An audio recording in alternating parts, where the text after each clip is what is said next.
Welcome to agro learner. मैं अजीत चौधरी आप लोगों का फिर से एक बार स्वागत करता हूं एग्रो लर्नर एग्रीकल्चर क्लासेस में।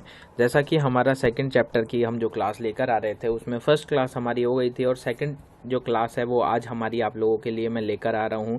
इस वीडियो में हम बहुत सारी जो हमारे इंपॉर्टेंट टॉपिक हैं और चैप्टर से रिलेटेड जो भी सारा मैटर है उसके बारे में हम बात करेंगे।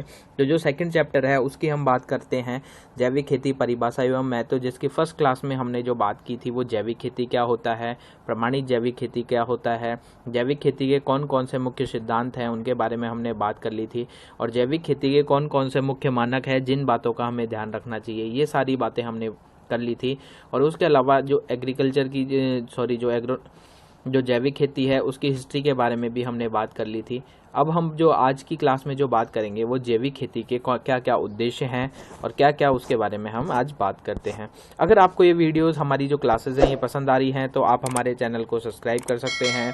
एग्रो लर्नर एग्रीकल्चर क्लासेस की जितनी भी सारी वीडियोज़ हैं अपने उनको लाइक करें, कॉमेंट करें और जो अपने फ्रेंड्स हैं उनके साथ में आप उसे शेयर कर सकते हैं। तो आज हम बात करते हैं कि जैविक खेती का क्या उद्देश्य है। जैविक खेती के उद्देश्य के बारे में हम बात करते हैं तो जैविक खेती का जो मुख्य उद्देश्य वो है जो जीवन धारण करने योग्य कृषि प्रणाली विकसित करना। इट मीन्स हम कह सकते हैं कि ऐसी कृषि प्रणाली को विकसित करने का कार्य जो है जैविक खेती का उद्देश्य है, जिससे कि भविष्य में सारे जो आवश्यक पोषक तत्व हैं, आवश्यक मात्रा में जो पोषक तत्व हैं, खाद्य उत्पादन है, वो सारे इजीली हमें जितनी भी हमारी मान लो जैसे जैसे जनसंख्या की वृद्धि होती है उसके अकॉर्डिंग ही हमारी जनसंख्या वृद्धि के हिसाब से ही हमारी जो आवश्यक खाद्य सामग्री है वो हमें इजीली अवेलेबल हो जाए। नेक्स्ट दूसरी जो है वो बात हम करते हैं आत्मनिर्भर कृषि प्रणाली विकसित करना। मतलब हम ऐसी कृषि प्रणाली को विकसित करें जो हम खुद पर ही निर्भर रहें, किसी दूसरे देश पर निर्भर ना रहें। क्योंकि हमारे भारत की हम बात करते हैं तो भारत के पास बहुत सारे ऐसे संसाधन हैं जिन संसाधनों के माध्यम से हम इजीली क्या कर सकते हैं, आत्मनिर्भर कृषि प्रणाली को जो है विकसित कर सकते हैं।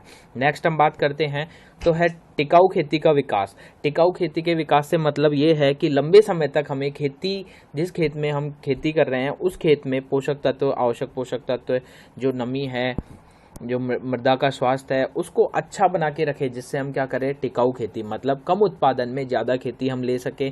जैसे जल स्रोत हैं उनमें कोई प्रदूषण ना हो, मिट्टी का जो प्रदूषण मुक्त करके और लंबे समय तक टिकाऊ खेती हम लेते रहें। नेक्स्ट जो है वो है उत्पादन की लागत में कमी कर टिकाऊ खेती का विकास करना तथा कृषक को स्वावलंबी बनाना। उत्पादन की लागत में कम करना मतलब कि हम कह सकते हैं कि जो हमारा कृषि में जो हम फसल में जो उगाते हैं, उगाने में जो हमारी लागत होती है, जैसे कि हम स्टार्टिंग से बात करें खेत की तैयारी में हमें जो है मजदूर बुलाने पड़ते हैं, उसके अलावा बहुत सारी कृषि क्रियाएं जो है वो करनी पड़ती है, बीज हमें मार्केट से लाना पड़ता है, खाद एवं उर्वरक वो लाने पड़ते हैं।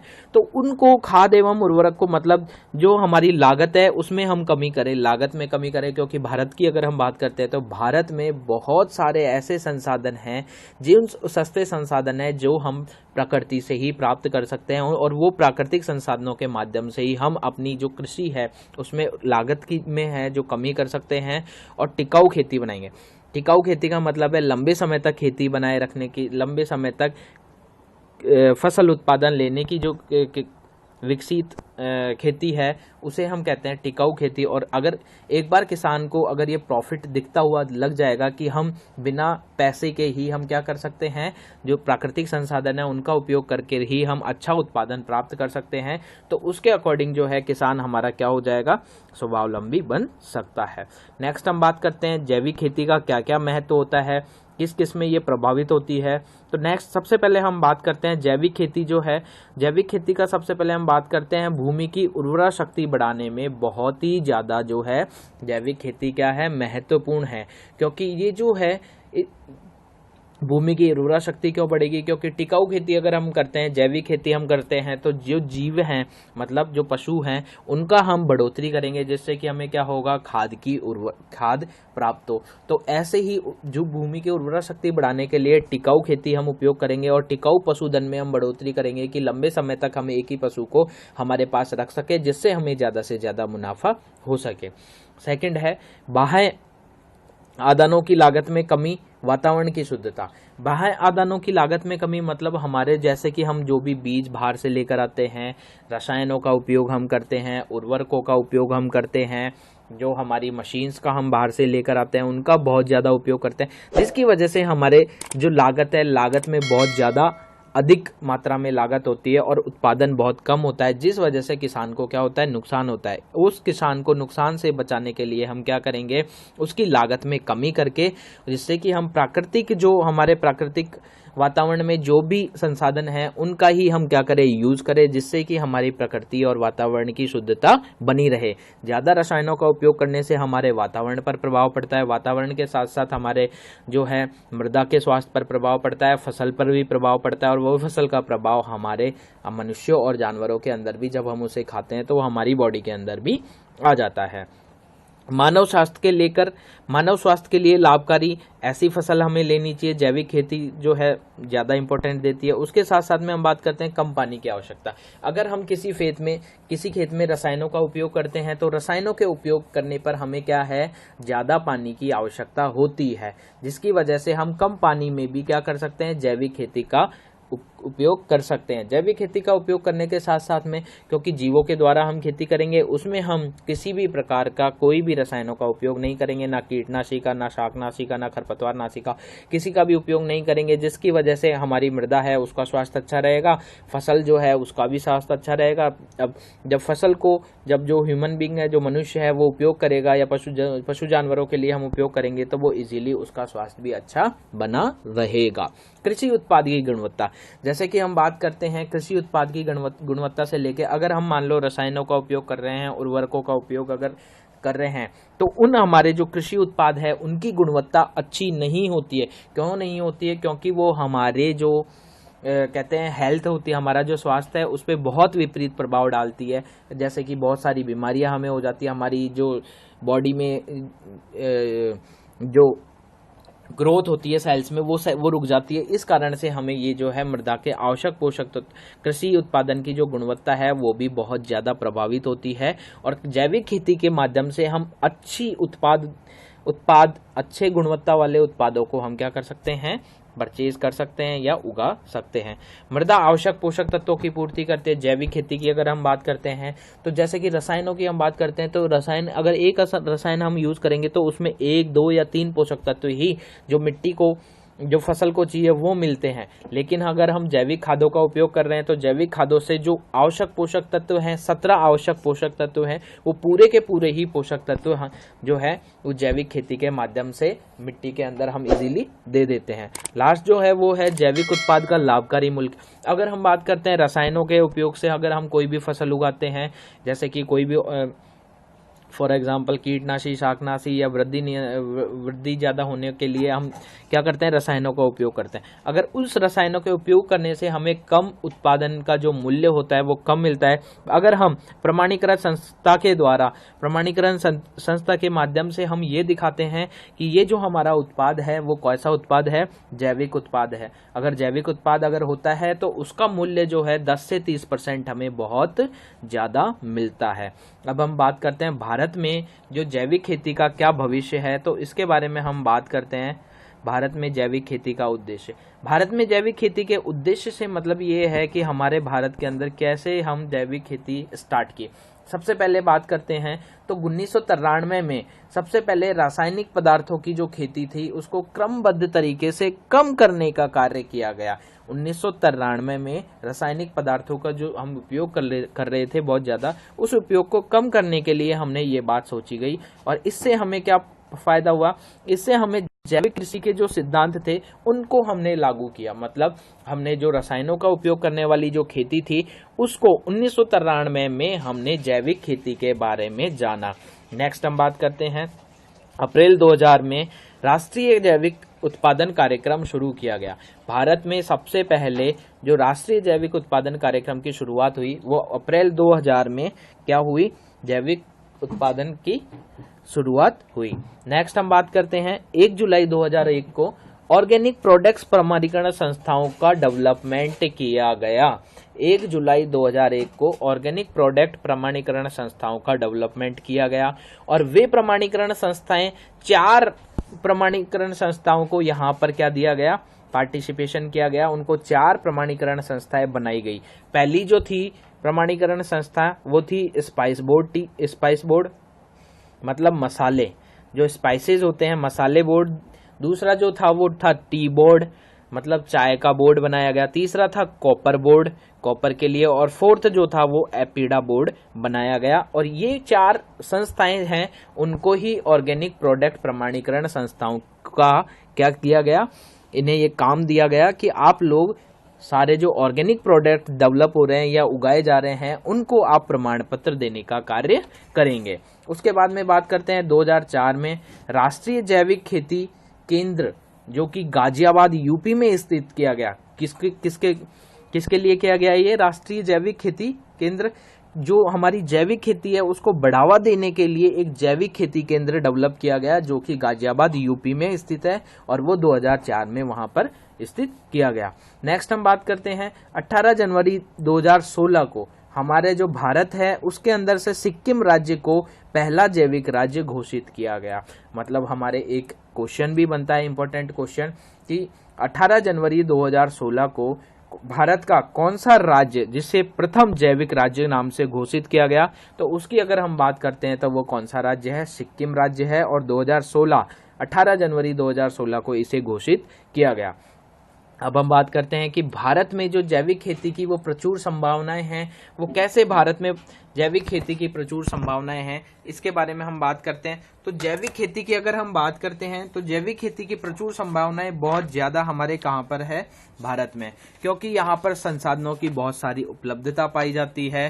प्रति इकाई क्षेत्रफल में पेस्टिसाइड और उर्वरकों का उपयोग कम करने की मात्रा भी यहाँ पर इम्पोर्टेंट है। उसके बाद में हम बात करते हैं तो जैसे कि निर्यात की संभावना और प्रमाणीकरण संस्थाओं की उपलब्धता भी बहुत अधिक है। तो पहले हम बात करते हैं सबसे पहले कि भारत में ये 4 जो हैं संसाधनों की उपलब्धता के बारे में, कि संसाधनों की उपलब्धता हमारे देश की अगर हम बात करते हैं, विभिन्न जलवायुओं में बहुत अधिक प्राकृतिक संपदाएं पाई जाती है, बहुत समृद्ध पशुधन उपलब्ध होता है, उपभोक्ता बाजार भी यहाँ पर पाया जाता है, जिसकी वजह से यहाँ पर क्या है, रासायनिक उर्वरकों का प्रति क्षेत्र बहुत कम खपत की जाती है। और दूसरे भारत के अलावा दूसरे देशों की बात करते हैं तो भारत के अपेक्षा दूसरे राज्यों में जो है, दूसरे देशों में क्या की जाती है, वहां पर बहुत ज्यादा उर्वरकों का उपयोग किया जाता है। भारत में यहाँ पे श्रम की उपलब्धता, दूसरा रीजन जो है, जैविक खेती में क्या है, बहुत अधिक श्रम होता है, तो यहाँ पर श्रम की जो उपलब्धता है वो और दूसरे राज्यों के कंपेयर में यहाँ पे इजीली क्या मिल जाता है, श्रम, मतलब संसाधनों की उपलब्धता ज्यादा होने के कारण हम जैविक खेती की प्रचुर संभावनाएं यहाँ पर स्थित है। सेकंड जो है, प्रति इकाई क्षेत्र में पेस्टिसाइड व उर्वरकों की कम मात्रा का उपयोग करने के कारण, क्योंकि भारत में अधिकतर छोटे और मध्यम श्रेणी के जो किसान पाए जाते हैं, जिनकी अगर हम बात करते हैं तो वो रासायनिक खेती, जो रासायनिक उर्वरक होते हैं और अकार्बनिक पदार्थ होते हैं, उनकी बहुत कम मात्रा में खपत करते हैं। और देशों की तुलना में अगर हम बात करते हैं तो यहाँ पर भारत के अंदर बहुत ही कम क्या किया जाता है, खपत की जाती है उर्वरकों की, पेस्टिसाइड्स की बहुत कम, जिसकी वजह से यहाँ पर बहुत ज़्यादा मात्रा में क्या है, खरपतवार जैसे पेस्टिसाइड उर्वरकों का कम उपयोग करते हैं। जैसे कि जो किसान है वो क्या करते हैं, पशुपालन, खेती के फसलों के साथ साथ पशुपालन करते हैं, पशुपालन के साथ साथ वानिकी मतलब वनों का भी विकास करते हैं, चारागाह प्रबंधन भी करते हैं। तो इस वजह से जैविक खेती को कुल मिलाकर रसायनों की खेती का लाभ बहुत कम लेते हैं किसान। बात करते हैं भारत की, तो भारत में 2004 में औसत की अगर हम बात करते हैं उर्वरक और पेस्टिसाइड की खपत की, तो 128 किलोग्राम पर हेक्टेयर सी हमारे यहाँ पर क्या था, उर्वरक का उपयोग था। और पेस्टिसाइड्स की अगर हम बात करते हैं तो 310 ग्राम पर हेक्टेयर ही यहाँ पर खपत होती थी। तो नत्रजन, ये बात है, मतलब यहाँ पे बहुत ही कम अमाउंट में भारत के अंदर क्या किया जाता है, रसायनों, पेस्टिसाइड, उर्वरकों का उपयोग किया जाता है। नेक्स्ट जो बात करते हैं, कार्बनिक अवशिष्टों की उपलब्धता। भारत में बहुत ज़्यादा मात्रा में कार्बनिक अवशिष्टों की जो है उत्पादन होता है। क्यों होता है? जैसे कि अगर प्रति वर्ष की अगर हम बात करते हैं तो 280 मिलियन टन तो गोबर की खाद ही हमारे यहाँ पर भारत में बन जाती है, और जो 273 टन के अप्रोक्स मिलियन टन की अगर हम बात करते हैं तो फसल जो अवशेष होते हैं वो बन जाता है। कूड़े करकट की बात करते हैं तो 6,351 मिलियन टन जो है हमारे कूड़ा करकट पूरे भारत में डेवलप होता है। तो इसके माध्यम से जो बहुत सारी फसलें हैं जिनमें क्या किया जाता है, जैविक पोषक तत्वों की मांग पूरी कर दी जाती है। किनके कारण? कार्बनिक अवशिष्टों की उपलब्धता के कारण। मतलब जो सड़े गले हुए होते हैं, जो हमारे गोबर की खाद होती है, फसलों के अवशेष होते हैं, कूड़ा करकट होते हैं, और दलहनी फसलों का भी जो बचा हुआ होता है, उसके कारण कार्बनिक अवशिष्टों की उपलब्धता भी यहाँ पे बहुत ज्यादा होती है। उसे सड़ा गलाकर खाद के रूप में काम में लिया जाता है। नेक्स्ट है भारत के निर्यात की संभावना के बारे में अगर हम बात करते हैं। निर्यात की संभावना भी यहाँ पर बहुत ज़्यादा इम्पोर्टेंट है। जैसे कि बात करें, हमारे यहाँ पे बहुत सारे मसाले फसलें उगाई जाती है भारत में, और औषधीय फसलें उगाई जाती है। बहुत सारे चावलों की फसलें, फल सब्जियाँ, चाय, कॉफ़ी आदि उगाई जाती है, जिसमें हम क्या कर रहे हैं, भारत में धीरे धीरे हमारा जो भारत है वो अग्रणी आगे आता जा रहा है। क्यों आता जा रहा है? क्योंकि जैविक खेती में आकर अगर वो उन्हीं चीजों का विदेशी निर्यात करता है, विदेशी मुद्रा अगर अर्जित करता है, तो एक प्राकृतिक खेती के माध्यम से हमारे यहाँ पे बहुत ज्यादा निर्यात की संभावनाएं उपलब्ध है। लास्ट जो बात करते हैं, प्रमाणीकरण संस्थाओं की उपलब्धता। हमारे यहाँ पे जो जैविक खेती करने की समस्या है, उसमें सबसे ज्यादा क्या है, जैविक उत्पादों का प्रमाणीकरण संस्थाओं के द्वारा। तो हमारे यहाँ पे बात करें जैविक प्रमाणीकरण संस्थाओं की, हमारे यहाँ पे कम अमाउंट में, कम पैसे में यहाँ पर इजीली क्या है, प्रमाणीकरण संस्थाएं मिल जाती है। अगर हम बात करें विदेशी प्रमाणीकरण संस्थाओं के बारे में, तो वो बहुत ही महंगी प्रमाणीकरण संस्थाएं हैं। अगर हम भारत की बात करते हैं तो 28 से ज्यादा आज भारत के अंदर प्रमाणीकरण संस्थाएं जो हैं वो बनी हुई है, और जैविक प्रमाणीकरण के ये कार्य करने की सुविधाएं दी जा रही है, जिससे कि इजीली हमें क्या करता है, प्रमाणीकरण संस्थाओं की इजीली उपलब्धता हो जाती है, और वे हमें प्रमाण करके, वो हमें सर्टिफाइड करके और ये बता देते हैं कि हाँ, ये जो हमारा प्रोडक्ट है ये कैसा प्रोडक्ट है, ये जैविक खेती वाला प्रोडक्ट है। नेक्स्ट हम जो बात करेंगे, अब जैविक खेती में हमें बात याद आई कि हम जैविक खेती किसके रूप में करते हैं, खाद, बहुत ज्यादा अमाउंट में खादों का उपयोग करते हैं। कौन से खाद? जीवांश खादों का। तो हम बात करते हैं कि खाद क्या होता है और डिफरेंस क्या होता है खाद में और जीवांश खादों में। खाद की अगर नॉर्मल हम बात करते हैं, पौधे को आवश्यक पोषक तत्वों की पूर्ति के लिए वे सभी कार्बनिक पदार्थ मिलाए जाते हैं जो भूमि की उर्वरा शक्ति को बढ़ाते हैं। उन्हें क्या कहते हैं? खाद कहते हैं। अब हम बात करते हैं कि खाद की मतलब वे आवश्यक पोषक तत्व जो कि हमारे कार्बनिक पदार्थ के रूप में मिलते हैं। कार्बनिक पदार्थ के रूप की अगर हम बात करते हैं तो मतलब कचरा भी हो सकता है उसमें, और गोबर की खाद भी हो सकती है, कुछ भी उसमें हो सकता है ऐसा, मतलब जिसे सड़ा गलाकर हमारी मिट्टी में उर्वरा शक्ति बढ़ाने का काम किया जाता है उन कार्बनिक पदार्थों से, जिसे में पौधे को आवश्यक तत्वों की पूर्ति की जाती है और उसके साथ साथ में हमारी मिट्टी को उर्वरा शक्ति बढ़ाने का कार्य भी किया जाता है। उसे हम कहते हैं क्या? खाद कहते हैं। नेक्स्ट हम जो बात करते हैं जीवांश खाद क्या होती है। जीवांश खाद उस खाद को कहते हैं हम जो कि जीवों के अंशों के द्वारा बनाई जाती है। जीवों के अंशों के द्वारा, या हम कह सकते हैं कि जो जीव जंतु होते हैं उनके अवशिष्टों के द्वारा भी बनाई जाने वाली खाद को क्या कहा जाता है? जीवांश खाद कहा जाता है। अब जीवांश खाद के बारे में बात करते हैं। जीवांश खाद क्या होता है? जीवांश खाद का मतलब है जीवों के अंश के द्वारा, मतलब जीवों के कौन कौन से अंशों के द्वारा? तो हम बात करते हैं गोबर की खाद के द्वारा, हरी खाद के द्वारा, कंपोस्ट के द्वारा, खली के द्वारा, हड्डियों के द्वारा, मछली की खाद, खून की खाद, मानव विष्टा और बहुत सारी, ये सारी जो हैं इन सब के द्वारा इनको सड़ा गलाकर और जो खाद तैयार की जाती है उसे हम क्या कहते हैं? जीवांश खाद कहा जाता है। अब जीवांश खाद की बात करते हैं तो जीवांश का जो मतलब होता है, संधि विच्छेद जो होता है वो होता है जीव प्लस अंश, मतलब जीवों के अंशों के द्वारा जो बनाई गई खाद है उसे ही क्या कहते हैं? जीवांश खाद कहते हैं। और नॉर्मल खाद किसे कहते हैं? कि पौधे के जो आवश्यक पोषक तत्वों की पूर्ति करने के लिए हम मिट्टी के अंदर जो भी कार्बनिक पदार्थों को मिलाते हैं जिससे कि हमारी मिट्टी की उर्वरा शक्ति बढ़ती है, उसे हम क्या कहते हैं? खाद कहते हैं। अब हम बात करते हैं जीवांश खादों का जो उपयोग है वो मृदा के 3 अवस्थाओं को सुधारने में बहुत इंपॉर्टेंट है। मतलब जीवांश खादों का जो उपयोग हम मिट्टी के अंदर करते हैं वो मृदा की 3 अवस्थाओं को सुधारने में बहुत ही ज्यादा इम्पोर्टेंट होता है। पहला हम बात करते हैं तो भौतिक अवस्था होती है, दूसरी अगर हम बात करते हैं तो वो रासायनिक अवस्था होती है, और तीसरी की अगर हम जो बात करते हैं वो है जैविक अवस्था। तो तीनों अवस्थाओं की हम बात करते हैं कि कैसे मृदा की भौतिक अवस्था पर क्या क्या प्रभाव पड़ता है जीवांश खादों के उपयोग करने की अगर हम बात करते हैं तो भूमि की संरचना है जो उसमें क्या होता है बहुत ही ज्यादा, मतलब भौतिक अवस्था के बारे में बात करते हैं। मृदा की भौतिक अवस्था, अगर जीवांश खादों के उपयोग से क्या क्या प्रॉफिट होता है, तो सबसे पहले हम बात करते हैं कि मिट्टी की जो संरचना होती है, मतलब मिट्टी के जो कणाकार होते हैं उनमें बहुत ही ज्यादा सुधार आता है। रेतीली हल्की मिट्टी जो होती है और वो क्या करती है, धीरे धीरे दानेदार संरचना में परिवर्तित होना लग जाती है। नेक्स्ट हम बात करते हैं मृदा की जो जलधारण क्षमता होती है वो भी धीरे धीरे बढ़ने का कार्य करती है। मृदा में जो वायु के संचार होता है उसमें भी धीरे धीरे वृद्धि होना स्टार्ट हो जाती है। पानी और वायु दोनों के द्वारा जो मृदा अपर्दन की जाती है, सॉइल इरोजन होता है, मिट्टी का कटाव जो होता है उसे भी धीरे धीरे कम किया जाता है, जिससे क्या होता है हमारी मृदा का जो संरक्षण होता है, मृदा का जो बचाव किया जाता है।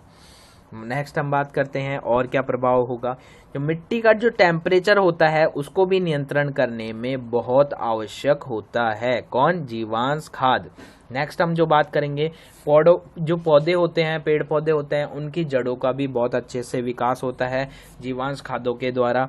और लास्ट जो है वो हम बात करेंगे भूमि के अंदर अच्छे से जल निकास की सुविधा भी बन जाती है, जिससे क्या होता है जल का भराव नहीं हो पाता है। ऐसे ही रासायनिक अवस्थाओं का जो प्रभाव है, पौधे में सभी आवश्यक पोषक तत्वों की जो पूर्ति होती है वो एक साथ ही उन्हें प्राप्त हो जाती है। जैसे कि हम रसायनों का उपयोग करते हैं तो रसायनों में क्या है कि कोई भी रसायन में 2 पोषक तत्व होंगे, किसी में 3 होंगे, किसी में 1 होगा। तो इस अकॉर्डिंग जो है आवश्यक पोषक तत्वों की हम बात करते हैं। आवश्यक पोषक तत्वों में क्या होता है, सबसे ज्यादा जो है रसायनों का जो जीवांश खादों का उपयोग करते हैं तो सभी आवश्यक पोषक तत्व आराम से वहां पे मिल जाते हैं। सभी हार्मोन्स, एंटीबायोटिक्स इनकी प्राप्ति हो जाती है और ये की जो कि बहुत ज्यादा लाभकारी माने जाते हैं। नेक्स्ट पॉइंट की अगर हम बात करते हैं, क्षारीय मृदा का जो पीएच मान होता है वो अगर जीवांश खादों का हम उपयोग करते हैं तो क्षारीय मृदा का जो पीएच मान होता है वो धीरे धीरे कम होने लगता है।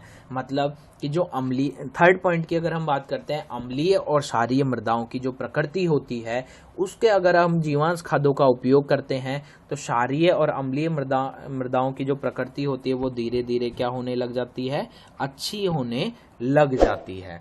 नेक्स्ट हम बात करते हैं मृदा में जो कार्बन की मात्रा होती है वो धीरे धीरे बढ़ जाती है। मृदा के अंदर जो ह्यूमस होता है वो भी ज्यादा बढ़ जाता है। और यही सारी चीजें हैं जो मृदा में क्या करती हैं, जो हमारी मृदा की भौतिक, रासायनिक और जैविक अवस्था है उस पर बहुत ज्यादा प्रभाव डालती है। नेक्स्ट हम जो बात करते हैं वो बात करते हैं जीवांश खादों का वर्गीकरण। जीवांश खादों की अगर हम बात करते हैं, जीवांश खाद 2 तरीके की खादें होती हैं। पहली जो खाद होती है वो है स्थूल कार्बनिक खाद और दूसरी जो खाद है वो है सांद्र कार्बनिक खाद। अगर हम बात करते हैं जीवांश खादों के वर्गीकरण, 2 तरीके से वर्गीकरण होता है जीवांश खादों का। पहला स्थूल कार्बनिक खादें और दूसरी जो है वो कौन सी है, सांद्र कार्बनिक खादें। स्थूल कार्बनिक खादें क्या होती हैं? स्थूल कार्बनिक खादें वे खादें होती है, वे जीवांश खाद होती है जिसमें कार्बनिक पदार्थों की मात्रा तो अधिक पाई जाती है पर पोषक तत्वों की मात्रा वो उसमें कम होती है। ऐसी खादों को हम कौन सी कहते हैं? स्थूल कार्बनिक खादें कहते हैं। मतलब स्थूल कार्बनिक खादें वे जीवांश खाद्य होती है जिसमें कार्बनिक पदार्थों की मात्रा अधिक और पोषक तत्वों की मात्रा कम पाई जाती है। ऐसी खाद को हम कौन सी खाद कहेंगे? स्थूल कार्बनिक खाद कहेंगे। अभी हम इसके एग्जाम्पल की बात करते हैं कि स्थूल कार्बनिक खाद में कौन कौन सी खादें आती हैं। तो हम बात करते हैं गोबर की खाद जो है स्थूल कार्बनिक खादों में आती है। कंपोस्ट जो है स्थूल कार्बनिक खादों में आता है। वर्मी कंपोस्ट है जो भी स्थूल कार्बनिक खादों में आता है। हरी खाद की अगर हम बात करते हैं तो वो भी वर्मी कंपोस्ट जो है स्थूल कार्बनिक खादों में आता है। मानव विष्टा वह भी है जो स्थूल कार्बनिक खादों में आता है। और लास्ट जो है वो बात करते हैं, जैसे चिड़ियों की बीट होती है, पशु पक्षियों की बीट होती है, वो भी किसके अंदर आती है, स्थूल कार्बनिक खादों के अंदर आती है। नेक्स्ट हम बात करते हैं सांद्र कार्बनिक खादें क्या होती है। सांद्र कार्बनिक खादों की अगर हम बात करते हैं, वे जीवांश खाद जिसमें कार्बनिक पदार्थों की मात्रा तो कम होती है और पोषक तत्वों की मात्रा अधिक पाई जाती है। मतलब जो है हम कहते हैं जो स्थूल कार्बनिक खादें हैं उनके अपोजिट, स्थूल कार्बनिक खादों में कार्बनिक पदार्थों की मात्रा अधिक, पोषक तत्वों की मात्रा कम होती है। बट सांद्र कार्बनिक खादों की अगर हम बात करते हैं तो कार्बनिक पदार्थों की मात्रा कम पाई जाती है और पोषक तत्वों की मात्रा वहां पर अधिक पाई जाती है। उसे ही हम क्या कहते हैं, सांद्र कार्बनिक खाद कहते हैं। जैसे कि हम बात करते हैं इसमें क्या क्या आता है, तो सांद्र कार्बनिक खादों के अंदर सबसे ज्यादा जो है सांद्र कार्बनिक खादों के अंदर हम बात करते हैं जो खलियां होती है वो आती है, हड्डी का चूरा आता है, सूखा खून आता है, और उसके साथ साथ में मछली की जो खाद है वो भी सांद्र कार्बनिक खादों में आती है। मतलब पशु पक्षियों से पशु पक्षियों के साथ साथ में जो मानव विष्टा या पशु पक्षी विष्टा जो पाई जाती है वो तो स्थूल कार्बनिक खादें होती हैं। और सांद्र कार्बनिक खादों में हड्डी का चूरा पाया जाता है, सूखा खून पाया जाता है, मछली की खाद पाई जाती है, जो खलियां होती है वो भी इसी के अंदर पाई जाती है। ऐसी खाद को सांद्र कार्बनिक खाद कहा जाता है। इसमें थोड़ी सी ये मिस्टेक हो गई है, हड्डी का चूरा ये भी इसमें आता है और ये खालिया नहीं है, खलिया है, खलिया, सॉरी थोड़ी सी मिस्टेक हो गई है टाइपिंग में। नेक्स्ट हम बात करते हैं जीवांश खाद बनाने की जो विधियां हैं वो कौन कौन सी विधियां होती हैं, कैसे हम इन्हें बनाते हैं। तो आइए हम बात करते हैं जीवांश खाद बनाने की विधियां। जीवांश खाद बनाने की मुख्यतः 4 विधियां हैं, 4 मेथड्स हैं। इनके भी सब मेथड्स पाए जाते हैं, बट कौन कौन सी खाद हम बनाते हैं जीवांश खाद, उनकी 4 मुख्य विधियां। पहली जो खाद हम बनाते हैं वो बनाते हैं जीवांश खादों में सबसे पहले गोबर की खाद बनाते हैं। गोबर की खाद में भी बहुत सारे प्रोसेस होता है, इसकी हम बात करेंगे नेक्स्ट क्लास में कि जो गोबर की खाद है वो कैसे हम बनाते हैं, कंपोस्ट जो है वो हम कैसे बनाते हैं, वर्मी कंपोस्ट जो है हम कैसे बनाते हैं, और हरी खाद जो है इसे भी हम कैसे बनाते हैं। ये सारी क्लासेस जो ये लास्ट हमारा टॉपिक है कि हम नेक्स्ट क्लास में हम इसकी बात करेंगे कि जो जीवांश खाद बनाने की विधियां हैं, 4 विधियां नॉर्मली नाम आप लोगों को मैंने बता दिया है, गोबर की खाद, कंपोस्ट खाद, वर्मी कंपोस्ट खाद और हरी खाद। इनकी जो बातें हैं नेक्स्ट क्लास में करेंगे। सो क्लास आप लोगों को अगर ये वीडियो पसंद आई है तो like my videos and subscribe my channel agro learner agriculture classes. और बहुत आप लोगों के जो फ्रेंड्स हैं उन सब में आप लोग ये वीडियोस को लाइक करें, वीडियो पे कमेंट करें और फ्रेंड्स में अपने मेरे वीडियोस शेयर करें, जिससे आपके साथ साथ में उनको भी बहुत ज़्यादा क्या हो, फ़ायदा हो, जिससे कि वो भी आपके जैसे ही अच्छे से पढ़ पाएँ। Thank you.